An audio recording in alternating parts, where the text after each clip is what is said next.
We're ready to get started? Free of charge. Okay. Yeah, it's just like every other free lunch. There's something hidden. All right.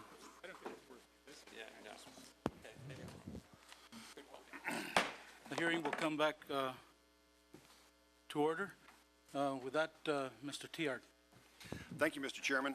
I wanted to just review a conversation that I had with Director Negroponte yesterday about a success that we've had on the global war on terror in the Philippines. I don't think we have very many metrics to determine how well we are progressing in this global war against terror. And one of the things that I think that has transpired that's been good news and shows the effectiveness of having allies in the global war on terror is what has happened in the Philippines in the last 48 hours. The mastermind of a kidnapping of Americans back in 2001, a guy named Abu Saliman, I think, or Saliman, was taken down, and potentially the leader, the spiritual leader of the Abu Sayyaf, an Islamic trained group in the Philippines, may possibly have also been taken down. And I just want to say that I know in the past that players, General Maples and General Hayden's group, and has been involved indirectly and directly at times in bringing down this group, and it's a success. And I don't know how much we can talk about as far as the details, but I do know that we've been after these people. The two Kansas missionaries were taken hostage by this group on May 27th, 2001. They were held captive till June 7th, 2007. The group of Philippine military that rescued them in a firefight ended up, we lost one missionary. Martin Burnham was killed. Gracia Burnham was wounded. Another hostage, Deborah Yap, I think her name was also killed in that incident. But since then, we have trained the Philippine military, and we've given them tools necessary to make that country safer. And this is a success story, and I think we should acknowledge it publicly, that we have had some successes in this global war on terror. And I think, General Hayden, in our conversation, you said that you believe that it's getting down to a level where it's not as the threat level that it has been over the last 5 years. This is a significant accomplishment. If you could just give us some kind of idea about what you think the level of success is here in the Philippines, not necessarily worldwide, but at least in the Philippines. No, I understand, Congressman. I agree with your analysis. This has been one of the theaters in the global war on terrorism where we, and that is a very collective we, ourselves, the Philippine government, the Philippine military, other allies in the area have contributed greatly to strengthening the capacity of the Philippine Armed Forces and Philippine Security Services to do exactly the kinds of things that you've just described. I was talking to one of our allies in the area about 2 months ago, and they had the same analysis of the region that you have. And I need to be cautious. I mean, you need to keep pressure on. You need to be ever vigilant. But they believe we have been successful to pushing the level of violence down, and I'll use the phrase they use, to the ambient level of local violence that seems to be, that will be inherent in the region until we can do long-term economic development kinds of things. And so in terms of what intelligence and military power can do, it's done it in this part of the global war. Well, I think that's a congratulations that we need to publicly state, because I think it's been very important. The other thing, it's been 5 years, 4 months, and 7 days, if my calculations are correct, since our homeland has been attacked. Congratulations on keeping this country safe for such a long period of time. When we talk about ambient levels of violence in countries like the Philippines, where they have a lot of remote areas, a lot of islands, a lot of jungle where people can hide out, we've got a lot of places where you can hide out here in America too, sometimes in broad daylight. And this country hasn't been attacked, and I know it's been because you guys have been vigilant, and we don't say thank you enough for the safety that you've provided to us. So I want to say publicly, thank you for the job you've done. There's an ongoing effort to try to reform our intelligence community, and Director Negroponte is going to move on to a wonderful position where I think he's going to blossom once again. I hope that we can continue the reforms necessary to break down the stovepipes, do the things we hope to do to make better communications and continue this chain of success. Is there is there a plan that's being left behind, that's being followed, or how, is there, I think you guys have some kind of a roadmap, don't you, to complete the task that's set before you? Yes, sir. Several things. First of all, we have a national intelligence strategy. We've put together a team now of the top 7 agencies that help execute the law. I think our main roadmap really is the law itself on the one hand, and the WMD Commission recommendations on the other, the Rob Silverman Commission. But lastly, I'd say, and I think very often when it comes down, Congressman, to the question of modifying cultures, which I think this is in part what intelligence reform is about, getting more integration, more information sharing, and more speed and agility in the system. I think people are very important, and I'm satisfied as I prepare to leave this job that the people who are either in or about to become leaders in the various intelligence agencies of the federal government are committed to the reform process, and I think that's very, very important. Good. Thank you, Mr. Chairman. Thank you, Mr. Tiart. Mr. Ruppersberger. First, I want to thank you all for being here. There's a lot of experience and talent at this table. With that said, my question is to, let me see, FBI Associate Executive Assistant Director Mudd, formerly from the CIA. That's a big title. Yes, sir. Longest title in Washington. And that also means that you are one of the ones standing up the National Security Branch. That's correct. Correct. Good. Now, FBI Director Mueller and other officials have asserted that al-Qaeda is seeking to infiltrate the United States. First, have we witnessed an increasingly dangerous threat from the radicalization of homegrown terrorists? Do we know if al-Qaeda has succeeded in the effort to infiltrate the United States? And how likely is it that U.S. intelligence and law enforcement agencies will be able to identify such operatives? And tell me what you can that is not classified. All right. I obviously could do a little more in the classified, but let me see if I can parse this quickly on both the homegrown and the foreign piece. I think you see two things happening in parallel, and that is, despite the successes against a core al-Qaeda, I think sometimes it's hard to understand in this country the commitment of our adversary. These are not people who do this for a job. These are not people who do this for a profession. These are people who are committed to give their lives in ways that Americans have a hard time understanding. So despite the successes we've had in taking down things like financial infrastructure, safe haven in Afghanistan, training, they have a very difficult operational environment, despite, I agree, there are problems with the North Waziristan agreement, but difficult operational environment to send people to the homeland, which is what I'm worried about. But they are still looking every day to come after us. So I think we have to maintain vigilance and concern, both at the Bureau and my partners at the table, about the capabilities and commitment of what remains of al-Qaeda, because they are committed and frankly talented. Let me go to the homegrown issue for a moment. I think this will be a problem for the long term. I think because the spread of the idea that al-Qaeda meant to spread 15 years ago among people who are starting to think that way never met an al-Qaeda person. You get 18-year-olds, 17-year-olds, 16-year-olds in Western Europe and Britain and North Africa, in Southeast Asia, Indonesia, Malaysia, Philippines, and because of the success of al-Qaeda ideology, because of the internet, these people think alike. So you have a kid in Georgia, a kid in California, a kid in Kansas. He may see the same images from Iraq, from Palestine, from Afghanistan, from Pakistan, that someone in Indonesia or Saudi Arabia sees, and he may be infected the same way with an ideology that says the use of violence against innocents is okay. We see this every day. We see it among kids who are not, I would say, extremely educated in some ways about what Islam is all about, and what the ideals of Islam are all about. And I think because of the magnitude of the problem that we've seen in countries like Europe and sometimes in the United States, that we're going to be at this for a long time. I'll give an example. In today's Washington Post, A4, there's an article about a homegrown from Baltimore, my area.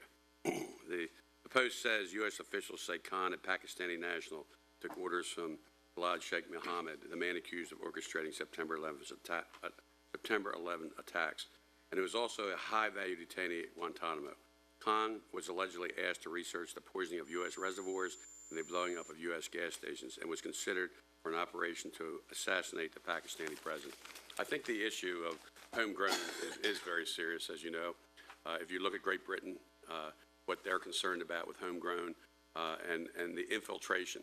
And one of the things that I would think is very important is that we work with the Islamic community to get them to stand up and to say, look, God doesn't want you to kill other people, to blow yourself up or whatever. And are we focusing at all on working with the Islamic community to deal with that issue?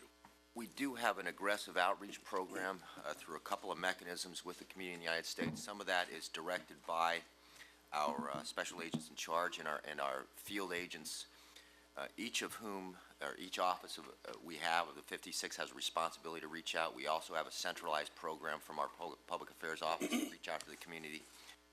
I will tell you that you're talking about something that's critical to our success. If we are depending on state and local tribal law enforcement and on federal agencies like the FBI, on DHS, to find 3 or 4 kids who are talking about doing something in this country, we are not going to succeed. We need people in communities who see radicalization happening to raise their hands and call our JTTFs, our Joint Terrorism Task Forces.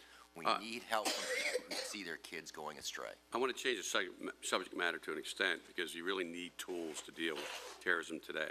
A recent FBI intelligence report on homegrown Islamic extremists suggested that existing laws on electronic surveillance are inadequate for addressing these groups, and that they fall between the cracks of Title III, criminal wiretaps, and the Foreign Intelligence Surveillance Act. What tools do we need? And whoever wants to answer this, we need to get together with Justice and U.S. Attorney and determine what laws. We're a country of laws. I think one of the issues that happened with NSA was a problem. My red light's coming, so I've got to move quick. We want to try to be effective and give you the tools, but pursuant to the law. What laws do you feel we need to change to make sure that when we do wiretap, whatever it is, that it's legal? And it could be from an NSA point of view or a domestic point of view. Well, certainly from a foreign intelligence point of view, I think that we've got the authorities that we need. But I'd be reluctant to comment on the purely domestic part. And I think there are plenty of authorities there with respect. Let me say this. My red light is on. I know you're not going to be able to do it. We need, Mr. Chairman, I think it's very important that we get with you all and with the Attorney General to really evaluate our electronic surveillance laws and update them to where we are in modern day technology. Do you agree? Well, we certainly think that one of the issues on the table is the modernization of the FISA statute generally to take into account some of the changes in technology that have occurred over the years.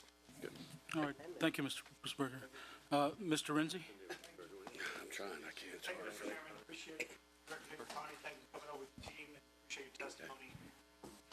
On page 11 of your testimony, you talked about President Calderon in Mexico and the new initiatives and steps that he's taken to address problems in northern Mexico, specifically on drug trafficking, human trafficking, drug smuggling, and violence. What specific steps are you referring to that Calderon has taken?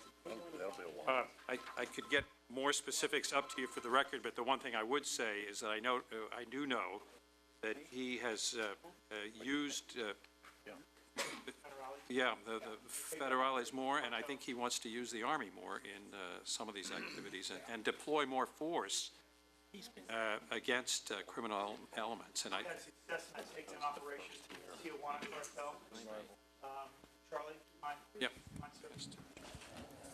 Well, as you know, and you and I have talked, Congressman, about the northern states and the need that there are essentially some ungoverned areas in the far north where they really are not in control of the governors or the central government. I see enormous new energy out of the Calderon government, and we need to take full advantage of it. Our Border Patrol and other people are working certainly with the Mexican side on this. Because you're the first guy I've heard come into this room talk about safe haven, ungoverned territories on the American border, okay?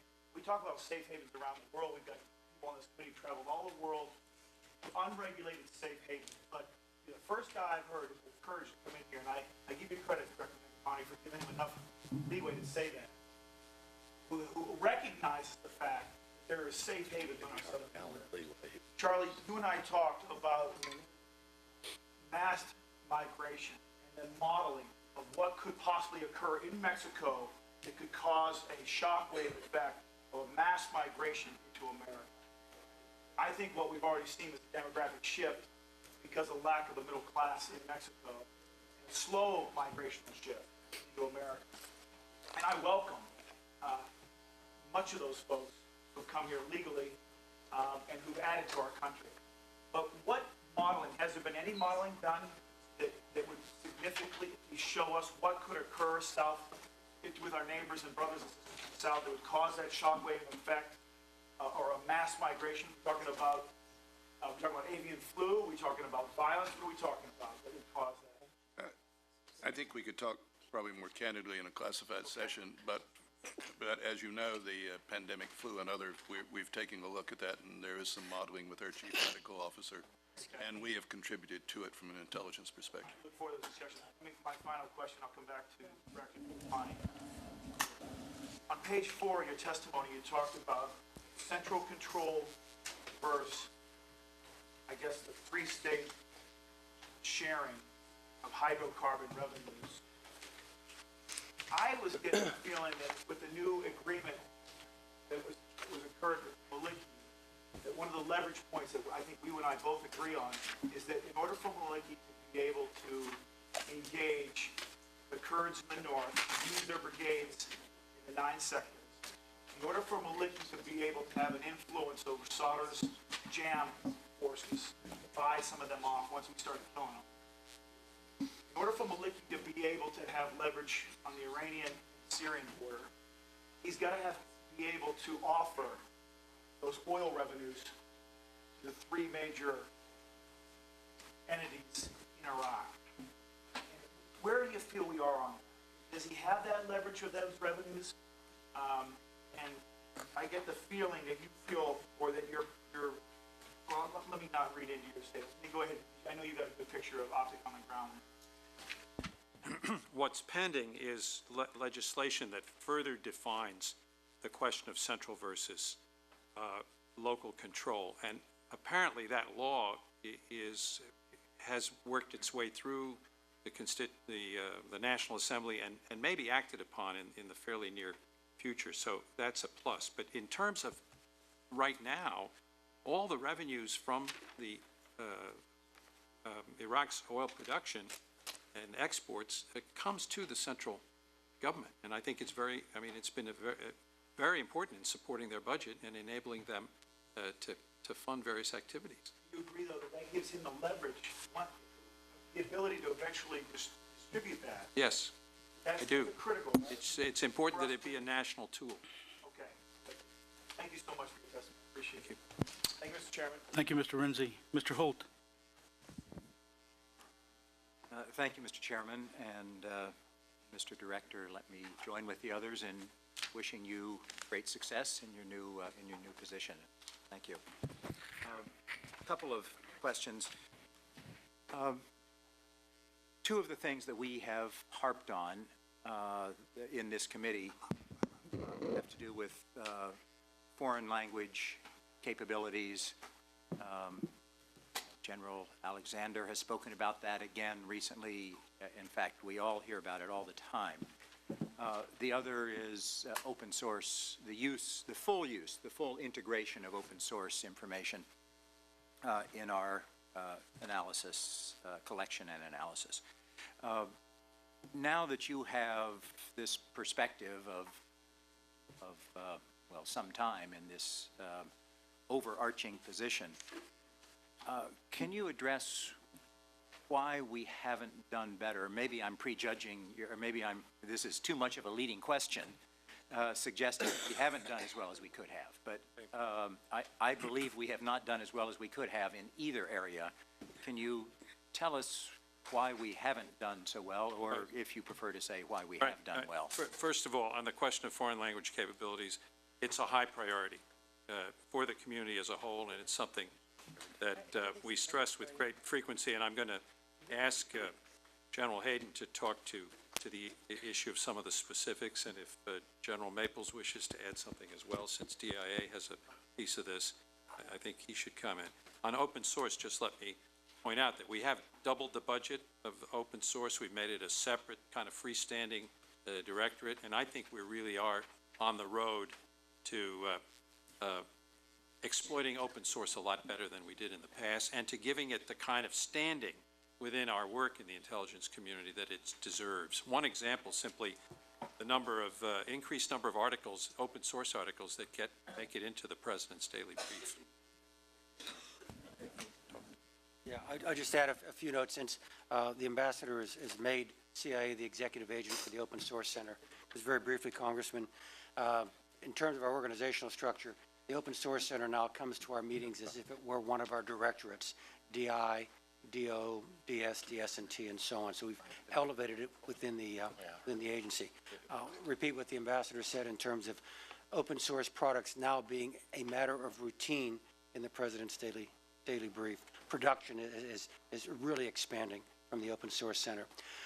Finally, the Open Source Center is opening up what they're calling franchises throughout the intelligence and the security communities, so that they take Open Source Center personnel, expertise, technology, IT, tactics, techniques, procedures, and deploy them to DHS in the southwest border, the New York City Police Department, Stratcom in Omaha, and the Department of State. So this is actually, I think, a good news story, Congressman. Oh, in terms of language, it is a challenge. We do everything we can to make it better. We have several initiatives underway. They will benefit us only in the long term, as you know, because of the difficulty here. The numbers are better, Congressman, but the slope of the line isn't very comforting, and we just promise you we'll continue to work on it. I'd like to ask a question of Mr. Allen, if I may, about how well you think, Mr. Allen, that we are using intelligence and disseminating that. Obviously, there is a difficulty in disseminating hard-won, classified information throughout local and state officials. But because of the vulnerability of soft targets, we must do that.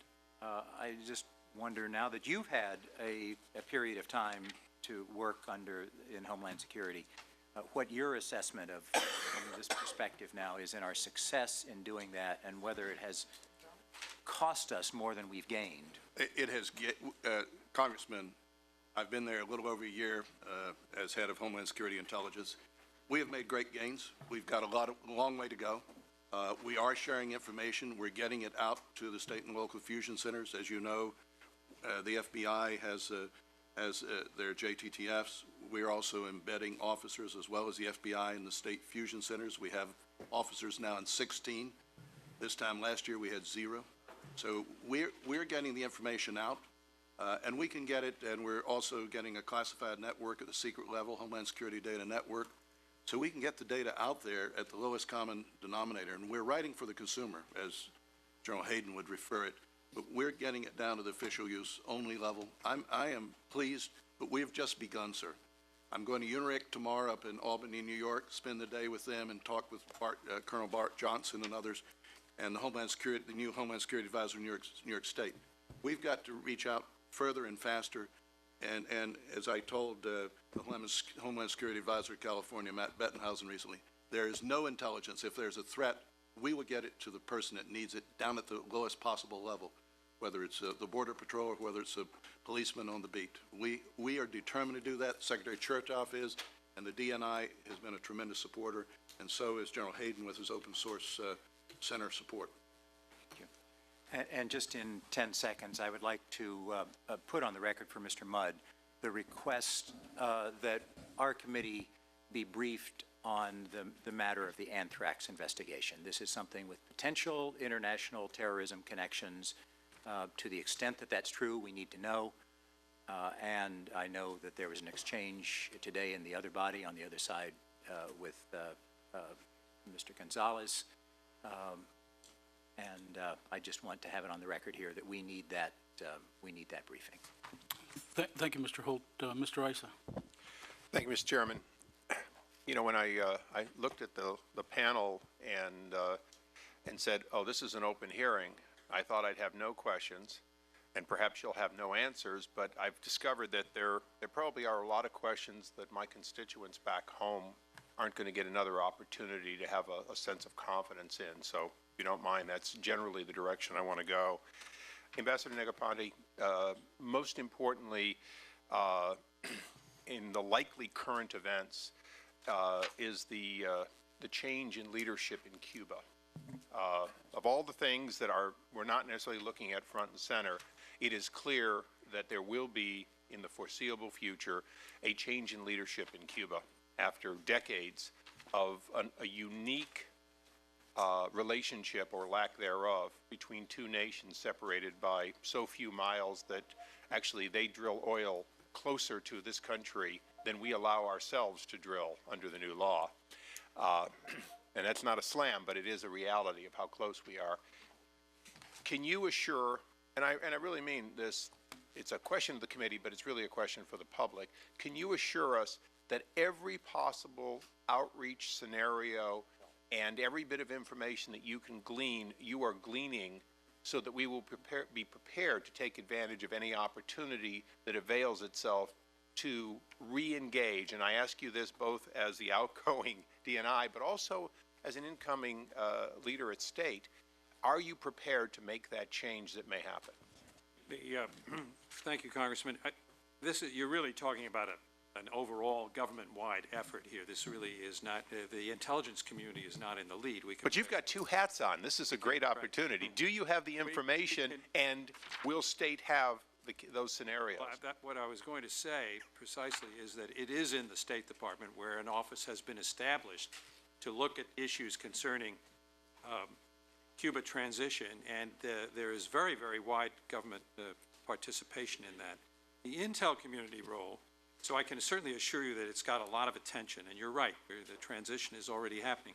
Secondly, at the request of the President, we established an office of the Cuba-Venezuela mission manager within the intelligence community to heighten our attention to these issues. So we have increased the priority that we're attaching to the subject of Cuba at this time, although we have suffered some setbacks in the past, as you may know, from counterintelligence concerns and so forth, but it's gone substantially up in priority, and I think, are positioning ourselves well to support the policymakers on this issue. Following up on that, and you perfectly teed it up for me, when we look at Chavez and Venezuela, we obviously have, in my opinion, an emerging Fidel Castro, the sequel. Somebody different in that, although the politics seem to be somewhat similar, the financial base is dramatically different. This is a country of huge wealth, huge capability, so it's an exporter of money, not an importer of money. What can you share, and obviously, General Hayden, I'm sure you can add to this, in this environment, what can you share with us how we're dealing with that, how the American people can be assured that in spite of Iraq and Afghanistan, Iran, Hezbollah, Hamas, all the other areas that you have to look at, that this is not somehow being taken less than as a serious threat in our own hemisphere? Again, that is probably the one other country in the hemisphere where we really have ratcheted up both our intelligence collection and analytic efforts. And I think you're right to be concerned about Mr. Chavez. He spends literally billions of dollars supporting his extremist ideas in various parts of the world. But I think we're positioned well from an intelligence point of view. And I would add also that he spends these billions of dollars abroad, notwithstanding the fact that there's enormous poverty in his own country that sorely needs to be dealt with. But maybe there's something that General Hayden would like to add to. We have, at the direction of the President, increased our focus on Venezuela. I think it's already a matter of public record that he's asked the ambassador to appoint a mission manager for Venezuela, Cuba, so as to harvest and organize all the works of all the intelligence agencies. And Congressman, maybe in closed session, just give you a few notes on some of the steps we've taken to improve our posture there. Okay. And I'm going to run out of time very quickly, so my final question, I'm going to switch to Russia. All of you are Cold War warriors, by definition. Today Russia's reemerged with a new weapon. It's not nuclear, it's oil. What can you assure the public in the no time remaining with the indulgence of the chairman, we are able to do to know and to be able to quantify and to be able to have scenarios to empower the rest of government should oil be used more broadly as a weapon by Russia? Right. I think, well, first of all, energy issues generally are issues that are followed closely by the community. We do a lot of analytic and work on that. And of course, Russia has got a very, very strong analytic cadre, if you will, within the intelligence community. My own view is that the problem principally relates to the near abroad of Russia, the countries near Russia's borders and Western Europe in general. I think it is they who have the more significant problem than we do. But I think we share a common concern with Western Europe about trying to help them find ways to establish some greater energy independence from Russia, since more than half of their energy needs, imported energy needs, are met by Russia, and that is a critical dependency for them. Thank you. Well, Thank you for your indulgence. Thank you. Chairman. Thank you, Mr. Issa. Mr. Tierney. Thank you, Mr. Chairman. Mr. Negroponte, if I understand that I missed some of the questioning, and I apologize for that, I had a conflict, but I'm going to go through a series of questions here. If they've been asked and answered, or if they're better answered and classified, would you just quickly indicate that, and we'll move on? You talk in your written testimony about al-Qaeda leaders securing a hideout in Pakistan, better dealt with and classified? Probably, Okay. Yes. Given that Prime Minister al-Maliki is a member of the Supreme Council of Islamic Revolutionary Iraq, hardly a democracy group, and that was a party formed in Iran in the early 80s, if we want to talk about our support for his being in office right now, and what intelligence leads us to believe that he'll be acting more in our interest than in the Shiite militias or Iran's interest, better discussed and classified? Well, except for the record to make a small correction there, which is that he's actually a member of the Dawa party. Dawa party, he's right. not a member You're right, I'm sorry on that. of Skiri. And also, I would add, lest we leave the wrong impression, these people who run the government of Iraq were popularly elected. I mean, this Shia, he emerges from this Shia majority that was. But if we want to explore that in depth, we'd best do it in classified. Yes. Thank you. What do you say to the criticism that I've heard from some agents that the value of the intelligence in Iraq is somewhat diluted by the fact that many of our agents are bottled up in the green zone, that their deployments are maybe too short, turning over a cycle, that there are too few Arabists, and that in some instances it's claimed that we don't even fully identify the number of different insurgent groups or be able to identify which insurgent groups might be responsible for which insurgent acts? Well, first of all, an enormous amount of analytic effort and collection effort is devoted to Iraq. So I think we're actually, our posture is sometimes better than we're given credit for. Secondly, not everybody's bottled up in the green zone, and perhaps I'll let General Hayden and or General Maples comment on this, although they may want to defer some of it for the closed session. All right, thank you. With respect to Somalia, are you able to talk to us about the use of United States air assets there in that attack? What intelligence justified the use of our materials, and give us an assessment of the results? Closed session. With respect to the stand-up of the DNI, can you leave us with an assessment of whether or not you think it's going in about the right numbers, whether there are too few, too many people involved, whether or not we have the right number of layers between people in the field and the DNI, or something needs to be done about decreasing the number there? How is that working out, and what recommendations do you have? I'm satisfied that it's working pretty well. I certainly don't think it needs to be increased. And I also, obviously, Admiral McConnell is going to want to make some judgments of his own, so I don't want to try and prejudge or preempt what he decides. But I'm delighted to be that someone has been appointed to succeed me who has so much experience in the intelligence community. Lastly, do we have enough intelligence about what's going on in Darfur to help us and guide us in the policy that we need to deal with that situation. That has been a problem. It's been a shortcoming in the past, but we've surged our effort, if you will, in the past several months. Both multiple agencies, including the European Command, we're much better placed with respect to Darfur today than we were about 6 months ago. And the special negotiator for Darfur, Ambassador Natsios, has taken the opportunity to commend the intelligence community on a number of occasions for the work we've done in that area. Also, I want to talk a little bit about what's going on in Latin America and some of the concerns we have about the way we treat some governments like Egypt and others differently than perhaps we're treating Venezuela and Cuba, but I think probably best reserved for classified as well as a discussion on the militarization or alleged by some militarization of intelligence and the relationship between the DIA and the CIA and things of that nature. But I'll reserve all those other questions for the classified session and yield back the balance of my time in the open session. May I jump in, though, on, Certainly. On the militarization issue? I don't believe that's the case.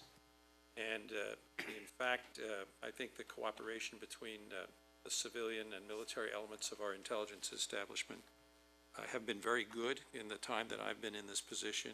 The work between the FBI and the CIA, for example, a memorandum of understanding, the work between the CIA and the DOD, the fact, as I alluded to earlier, that all the key players now who are going to be in these jobs are all committed to intelligence reform. So I think we're in a pretty good place there as far as civilian-military intelligence relationships are concerned. And the last point I would make is that their work is almost inextricably linked in any event, since a large part of our job, after all, is to support the warfighter. So that it's kind of hard to disentangle or disaggregate the work that's done. And I've been impressed, truly impressed, Congressman, when I go to places like Iraq or Afghanistan, at the integration of effort between our civilian and military intelligence elements. It is truly remarkable the way they work together and what they have been able to accomplish working together.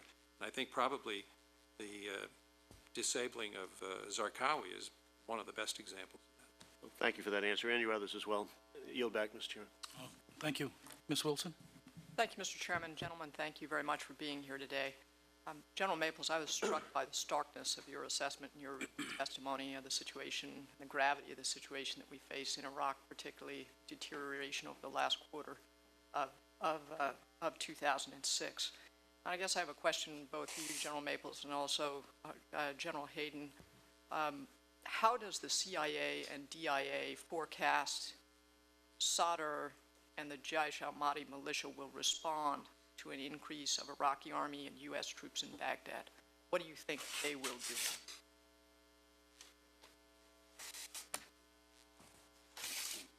I think that Sadr and Jaish al-Mahdi will still follow their principal objectives that they have laid out as an organization. They are attempting to build, I think, a state within the state in Iraq. They want to influence government by participating in it, and I think that Sadr will continue to want to establish his own personal presence and that of the Sadrist movement in looking after Shia Iraqis. So I think he will continue to take actions that will further that cause. To that end, what I think that means in the short term, particularly with Jaish al-Mahdi, that they will probably reduce their level of activity in the near term in order to see what's going to happen, how it's going to happen, particularly in Baghdad. And I think they will continue to operate in other parts of Iraq to further establish their influence over the Shia population. Mike? Yeah, hey, you ask a tough question. In the past, when we've gone toe-to-toe with them, they've backed down.